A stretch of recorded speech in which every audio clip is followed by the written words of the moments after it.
अग्निपथ, अग्निवीर। उत्तराखंड कांग्रेस ने अग्निवीर को लेकर राज्य भर में पदयात्रा शुरू करने का ऐलान किया है।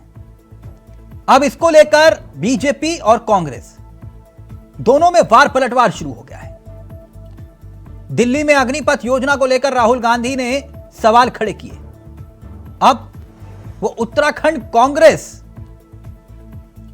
के लिए उस मोड़ पर आकर लड़ाई लड़ने जा रहे हैं जहां पर कांग्रेस को ऊर्जा की जरूरत है। उत्तराखंड कांग्रेस को अग्निवीर उत्तराखंड के लिहाज से एक बहुत बड़ा मुद्दा है।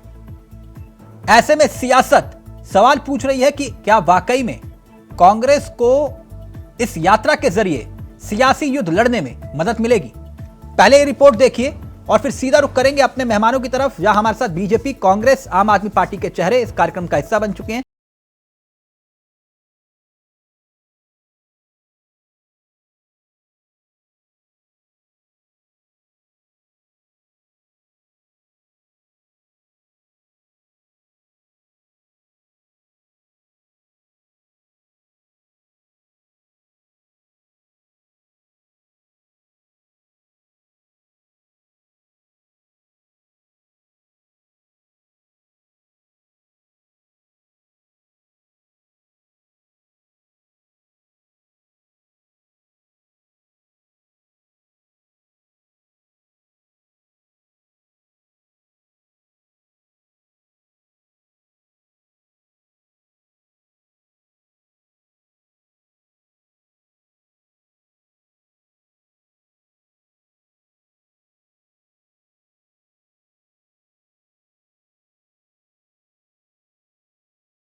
दे सकती है।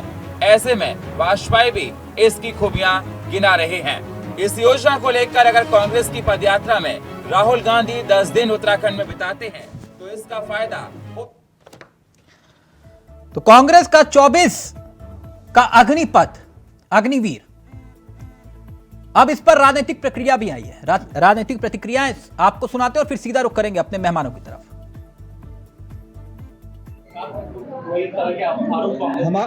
हमारे राष्ट्रीय नेता राहुल गांधी जी ने अग्निवीर योजना के खिलाफ जो प्रदेश में एक पैदल मार्च की यात्रा निकालने के लिए आदेशित किया है और जिसकी तैयारियां चल रही हैं, जिसमें उन्होंने ये कहा है कि मैं स्वयं इस यात्रा में शामिल होऊंगा, उससे भारतीय जनता पार्टी के अंदर भय का माहौल है।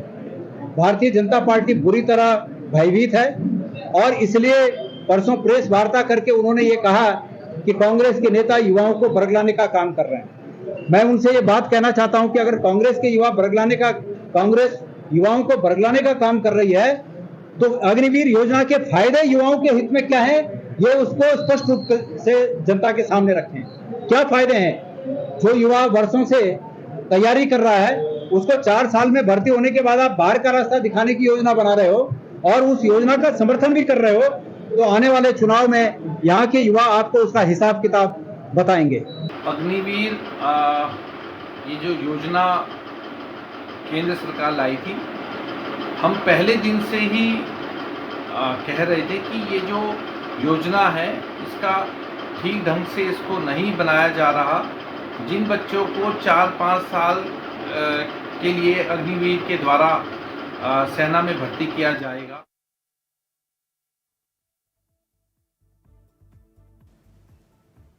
जो प्राइमरी ऑब्जेक्टिव है, एक किसी भी चीज के कई उद्देश्य हो सकते हैं। इसका प्राइम ऑब्जेक्टिव राष्ट्र है, पर इसमें जैसे कर्नल साहब ने समझाया, इसमें रोजगार के भी अवसर यूथ के लिए बढ़ेंगे, क्योंकि जहां पर एक भर्ती होती थी अब वहां 4 बार भर्तियां होंगी और इसलिए इससे यूथ एक तो ट्रेन भी होगा और समाज में वापस भी आएगा और उसके पास फिर पैरामिलिट्री फोर्सेज में, स्टेट पुलिस फोर्सेज में और समाज में इवन उनके पास एक पूंजी भी होगी जिससे वो अपनी जीवन के को आगे बढ़ा सकेंगे। तो इसमें दोनों चीजों का फायदा होगा, राष्ट्र की भी सुरक्षा बढ़ेगी और यूथ की एम्प्लॉयमेंट की अपॉर्चुनिटीज भी आएंगी। देखो, हमारे देश को आज ज़रूरत है कि हम कहीं ना कहीं अपने समाज को स्ट्रॉन्ग करें, हम कहीं ना कहीं अपने बॉर्डर्स को स्ट्रॉन्ग करें, और जो हमारा जो गवर्नमेंट है हमारी, उसका जो एक टूल है जिसे बोलते हैं डिफेंस फोर्सेस, उसको ना समय समय पे कैसे इम्प्रूव करें ताकि ये सब काम जो हम सोचते हैं, जो ज़रूरत है आज, उन्हें पूरा कर सकें। उसी के तहत अग्निवीर की आज जो स्कीम है उसके बारे में ये प्रेस कॉन्फ्रेंस है,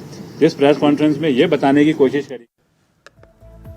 तो सुना आपने, बीजेपी एक तरफ दावे कर रही है कि अग्निवीर योजना को लेकर कांग्रेस युवाओं को भ्रमित कर रही है, और दूसरी तरफ कांग्रेस दावा कर रही है कि राहुल गांधी के आने भर की खबर से भाजपा में हड़कंप मच गया है। उत्तराखंड के लिहाज से देखा जाए तो सैनिकों और पूर्व सैनिक यहां पर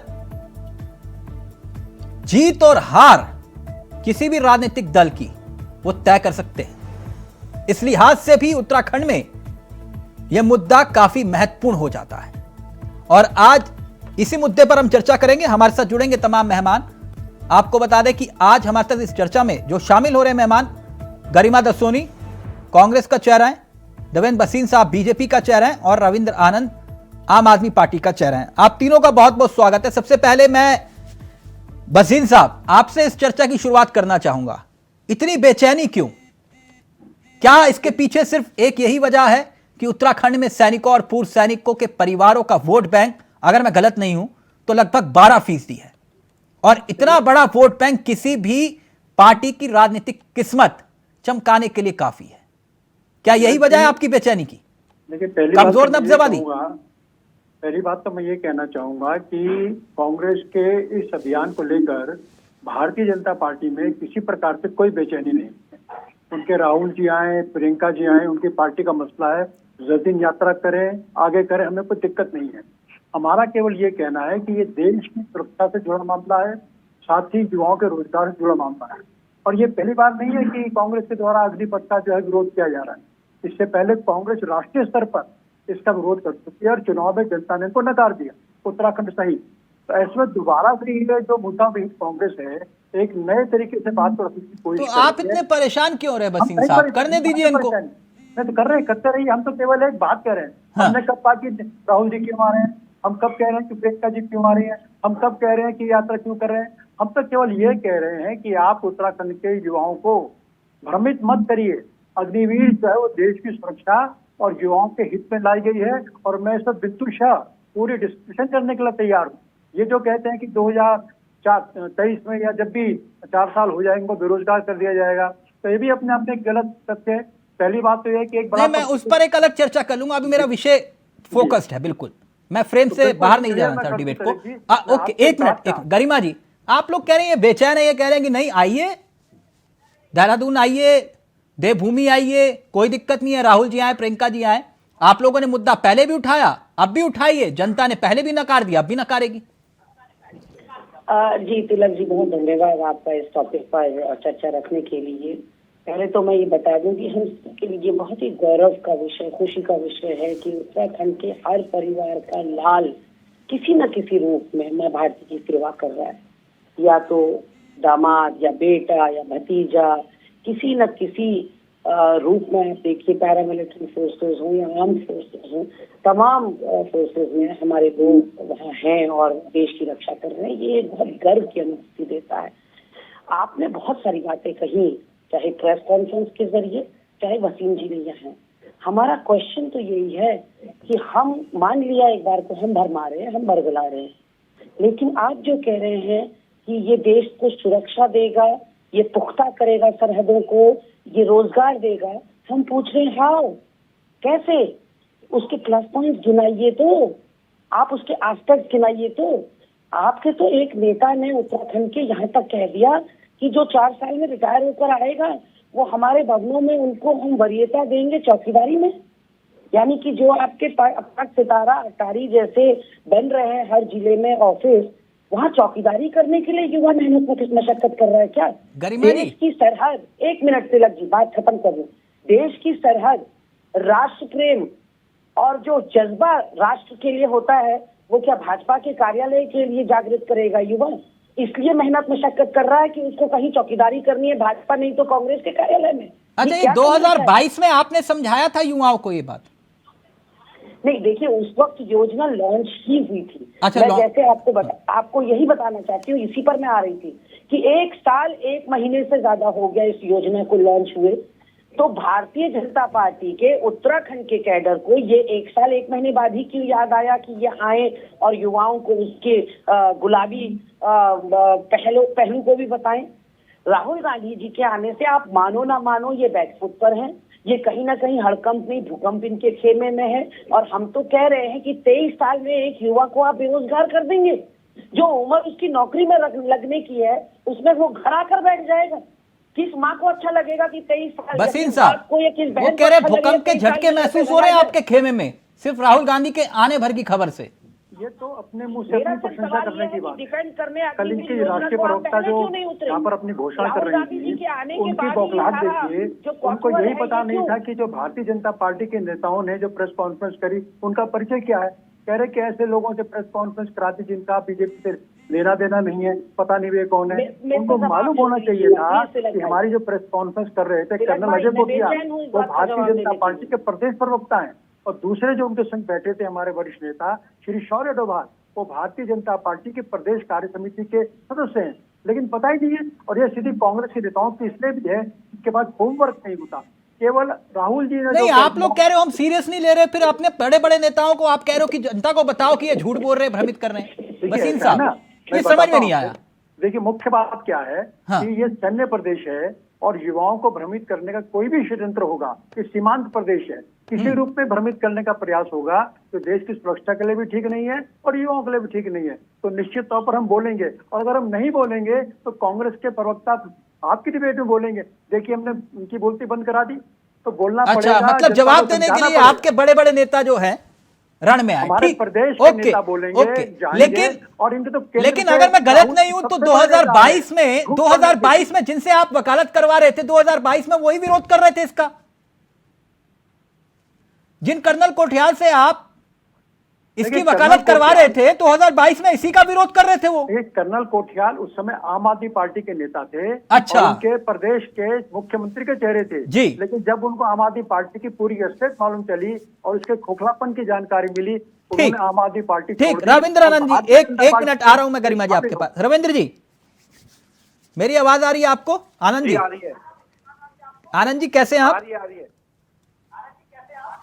बढ़िया बढ़िया सर, पहले तो बहुत बहुत मुबारक हो, फाइनली आप कांग्रेस को बैकफुट पर ले आए अध्यादेश के मामले पर। बिल्कुल बिल्कुल। अच्छा, ये अब उसका रिटर्न गिफ्ट आपने कहा कि नहीं, ये मसला दिल्ली में हाथ से हाथ मिल गया, यहां उत्तराखंड में भी नहीं, अग्निवीर को लेकर। देखिए, सबसे पहले तो मैं आज हरेला पर्व है उसके लिए मैं इंडिया वॉइस के सभी जो दर्शक हम देख रहे हैं बहुत बहुत शुभकामनाएं देना चाहूंगा क्योंकि ये हरित प्रदेश है। और जो आपने बात की, देखिए हम पहले दिन से कह रहे हैं कि ये जो 4-5 साल की नौकरी का सिस्टम भारतीय जनता पार्टी लाई थी ये ठीक नहीं है। और अब जो भारतीय जनता पार्टी को समझ आ गया है कि इसके जो प्रॉस एंड कॉन्स हैं वो सामने आ रहे हैं, इसके दुष्परिणाम सामने आने लगे हैं। बच्चों ने जो टेस्ट हैं और जो दौड़ वगैरह है उससे दूरी बना ली है। आज अगर हम बात करें कि कितने बच्चे अग्निवीर में जो पहले दिन उनका जो उत्साह था वो आज खत्म हो चुका है और भारतीय जनता पार्टी को समझ में आने लगा है और जिससे ये फुट पर है। और अब 24 का चुनाव इन्हें सामने दिखाई दे रहा है जिसके लालच में युवाओं को भ्रमित करने के लिए एक ऐसे आदमी को लेके आए जो 2022 में इसका विरोध कर रहा था। कर्नल कोठियाल जी 2022 में गली मोहल्ले में जाकर के इस योजना नहीं, वो तो बसीन साहब से मैंने पूछा ना, बसीन साहब कह रहे हैं उस वक्त वो आप लोगों की असलियत नहीं जानते थे, इस वजह से विरोध कर रहे थे। अब वो आम आदमी पार्टी का सच जान गए हैं, इसलिए सच का साथ दे रहे हैं। बीजेपी की हकीकत जानेंगे ना, उसमें आम आदमी पार्टी का दामन थाम लेंगे। बसीन जी को जिस दिन ये समझ में आएगा कि गुंडों की पार्टी, महिलाओं को उत्पीड़न करने वाली पार्टी, दलालों की पार्टी, पैसे देकर के विधायक खरीदने वाली पार्टी, पैसे लेकर के सरकार गिराने वाली पार्टी भारतीय जनता पार्टी, जिस दिन इनको समझ में आएगा ये आम आदमी पार्टी या कांग्रेस ज्वाइन कर लेंगे। आनंद जी, 2022 में इन्होंने जनादेश खरीद लिया था, लेकिन 2016 में इन्होंने चुनी हुई सरकार को गिराने का काम किया था। अच्छा, जो चले गए थे वो बिकाऊ थे। अब बिकाऊ नहीं है वो। नहीं, मैं पूछ रहा हूं आपसे, जो चले गए थे वो सारे बिकाऊ थे ना? अब तो फिर कांग्रेस में चले गए 2 बड़े नेता। सर मैं पूछ रहा हूं आपसे, आप एक तरफ एक ही बात कहेंगे ना, चित भी मेरी और पट भी मेरी। मैं आपसे पूछ रहा हूं वो बिकाऊ थे कि नहीं, बस बात खत्म करिए। बोलिए कि हाँ बिकाऊ थे, या नहीं थे तो वो बोलिए कि नहीं थे।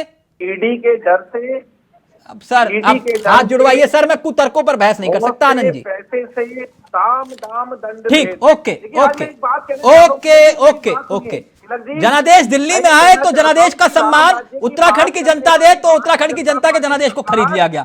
कम से कम अपमान तो मत करो उत्तराखंड की जनता का आनंद जी। साम दाम दंड भेद, ये साम दाम दंड भेद, साम दाम दंड भेद तो जैन साहब जेल में, मनीष सिसोदिया जी जेल में, आपके 40 विधायकों के खिलाफ मुकदमे, कोर्ट पर तो यकीन करो कम से कम आनंद जी। हर टाइम विक्टिम कार्ड जेब में रखते हो, अच्छा नहीं लगता, मुद्दे पे रहिए ना। सब कुछ खरीद लिया, सब कुछ खरीद लिया। भूषण को कहाँ होना चाहिए, महिला का उत्पीड़न करने वाले आदमी को कहाँ होना चाहिए सर? भूषण को कहाँ होना सर चाहिए? एक मिनट, आज ब्रिजभूषण विषय नहीं है, ब्रिजभूषण विषय होगा तो मैं आपको आमंत्रित करूंगा। ठीक ठीक, कम से कम 10 बार उस पर डिबेट हो चुकी है ब्रिजभूषण के मुद्दे पर, आपको आमंत्रित करूंगा मैं। प्लीज एक बात गरिमा जी मैं जानना चाह रहा था कि उत्तराखंड में 1,84,000 से ज्यादा सैनिक, अगर मैं सही हूं तो एक आंकड़े के मुताबिक, क्योंकि सैनिक कल्याण बोर्ड में यह पंजीकृत है, अगर मगर किंतु परंतु आप लोगों ने 2019 में भी, जहां तक मुझे याद है, 1 रैंक 1 पेंशन का मुद्दा राहुल गांधी जी ने उठाया था उत्तराखंड में, तब उसका प्रभाव नहीं दिखाई दिया, 5 सीटें भाजपा जीत गई। अब अग्निवीर 2022 में आपने मुद्दा उठाया, बीजेपी फिर जीत गई, तो फिर किस आधार पर हम माने कि अब की बार राहुल गांधी आएंगे तो बीजेपी हिल जाएगी? नहीं, देखिए आगे भविष्य में क्या होगा उसका ज्योतिष वाणी तो मैं नहीं कर सकती, भविष्यवाणी में नहीं कर सकती कि आगे भविष्य में क्या होगा, लेकिन एक मुख्य विपक्षी दल के नाते हमारी ये बहुत ही महत्वपूर्ण जिम्मेदारी बन जाती है कि हमारा युवा यदि शुद्ध है, हमारा युवा यदि उदास है, हताश निराश है, तो हम उसकी आवाज उठाएं, और वही हम करने जा रहे हैं। हमने देखा कि 54 युवाओं ने अग्निवीर योजना की जो ट्रेनिंग चल रही थी उससे घर वापसी कर ली। उस ट्रेनिंग में या सरकार की योजना में उनका विश्वास नहीं उत्पन्न हो पाया। यहाँ भसीन साहब ने एक बड़ी जोरदार बात कही कि हमने इनके लोगों पर सवाल उठाया। आप सोचिए, शौर्य डोभाल अजीत डोभाल के पुत्र होने की कैपेसिटी में अपने पिता को डिफेंड करने आ रहे हैं, क्योंकि अजीत डोभाल का ब्रेन चाइल्ड है ये अग्निवीर योजना। उस कैपेसिटी में परिवारवाद की हमको उल्हाना देते हैं, और बेटे को ले आए, पुत्र को उतार दिया, वो भी दिल्ली से बुलाकर। और जो पत्रकारों ने सवाल पूछा कि आप किस कैपेसिटी में बैठे हैं प्रेस करने को, तो शौर्य डोभाल कह रहे, अरे मैं टहल रहा था, मैं घूम रहा था, मैं देहरादून घूमने आया, पार्टी नेतृत्व ने मुझसे रिक्वेस्ट करी कि मैं प्रेस कर लूं तो मैं आ गया प्रेस करने के लिए। मैंने 23 साल के इतिहास में तिलक जी कभी नहीं देखा कि इनके कोई कार्यकारिणी का सदस्य मात्र प्रेस कॉन्फ्रेंस करे। शौर्य डोभाल का क्या अनुभव है सेना में? क्यों युवा उनकी बात सुनेंगे?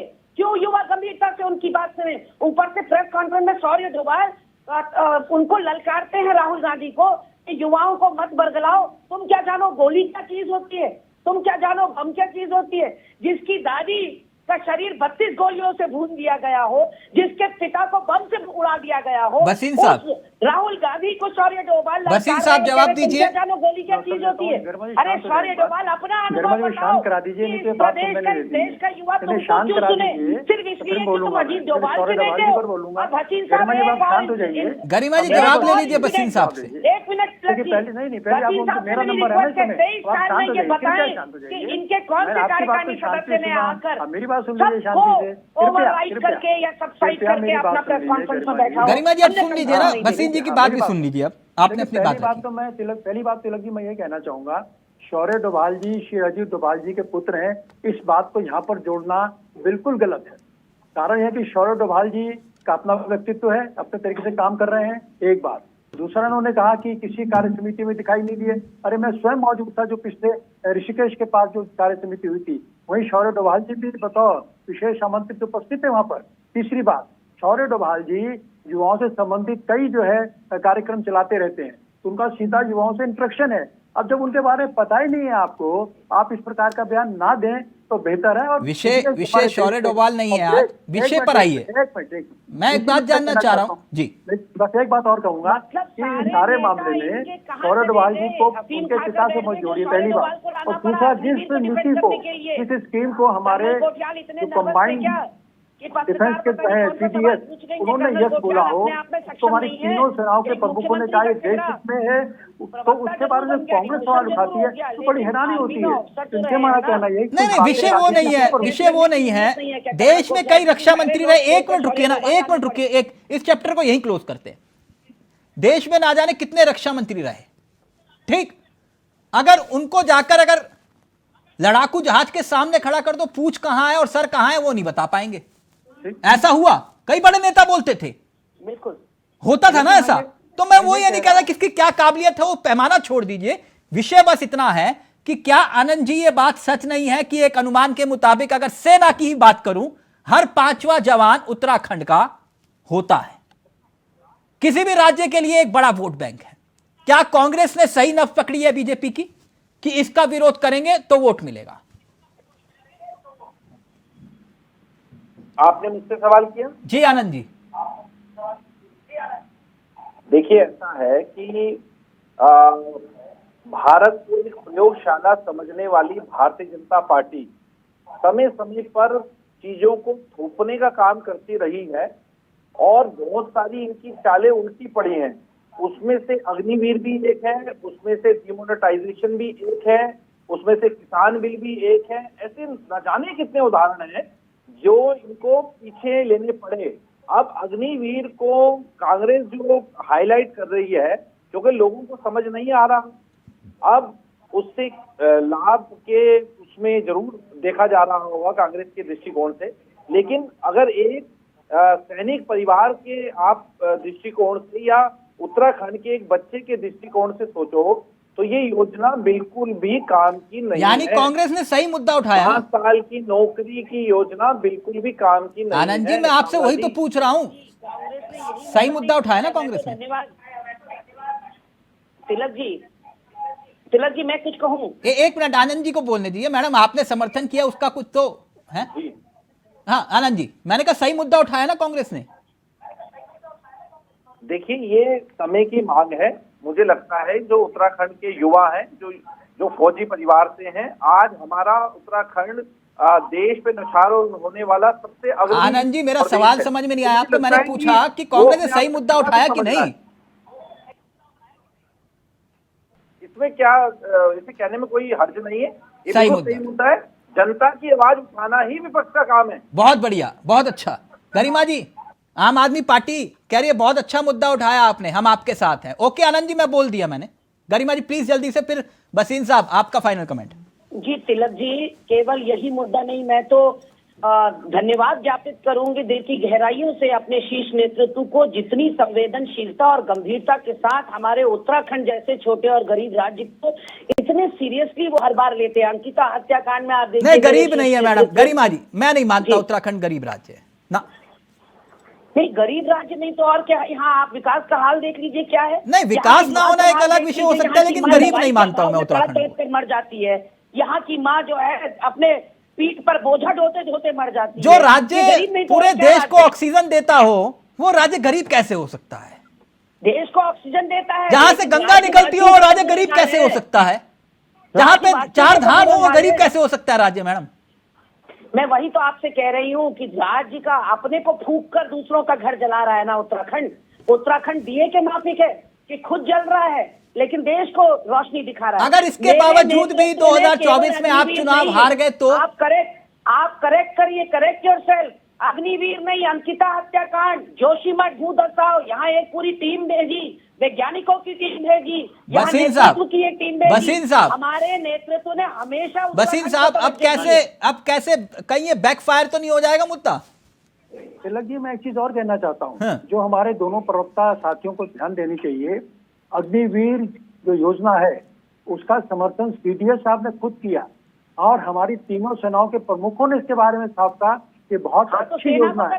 सेना इसको स्वीकार कर रही है, सीडीएस स्वीकार कर रहे हैं, लेकिन कांग्रेस के नेता केवल अपनी राजनीतिक कारणों से इसका विरोध कर रहे हैं। और दूसरी बात अलग की महत्वपूर्ण ये है कि सेनाओं को युवा रखना होता है, उनके नए टेक्नोलॉजी चेंज करना पड़ता है, उसके लिए जो नया ब्लड है उसके लिए नई आवश्यकता होती है। इन सारी बातों का ध्यान रखते हुए, उस बात को ध्यान रखते हुए कि अगर वो सेना में जाएंगे, वसीम साहब, बड़ा दिलचस्प चलते चलते बड़ा दिलचस्प कमेंट आया है लाइव में। बोले अगर इतना यकीन है अग्निवीर योजना का तो कर्नल कोठियाल को पौड़ी से चुनाव लड़ा के दिखा दीजिए। ये है, मतलब गजब की सियासत चल रही है इस मुद्दे पर, है ना? तिलक भाई, इनसे ये भी तो पूछिए कांग्रेस के कि मित्र अगर ये सेना की योजना है, सेना ने इसको लागू किया है, थोपा है युवाओं के ऊपर, तो भाजपा क्यों डिफेंड करने के लिए उतर रही है? नहीं, ठीक, ये आप कह रहे कांग्रेस ने कमेंट नहीं करवाया होगा। मुझे लगता है कोई आनंद भाई का कोई करीबी होगा, उसने कमेंट कर दिया होगा, है? हो सकता है। Thank you so much. अब देखते हैं, अभी तो राहुल गांधी के आने की आहट भर है, अभी आगे आगे देखिए होता है क्या। बहुत बहुत शुक्रिया आप तीनों का। लेकिन इतना जरूर है कि उत्तराखंड के लिहाज से बहुत बड़ा मुद्दा है सैनिक और पूर्व सैनिक। क्या कांग्रेस ने सही मुद्दे को उठाया? अब ये तो 2024 का चुनाव ही तय करेगा। नमस्कार, जय हिंद, जय भारत, जय उत्तराखंड।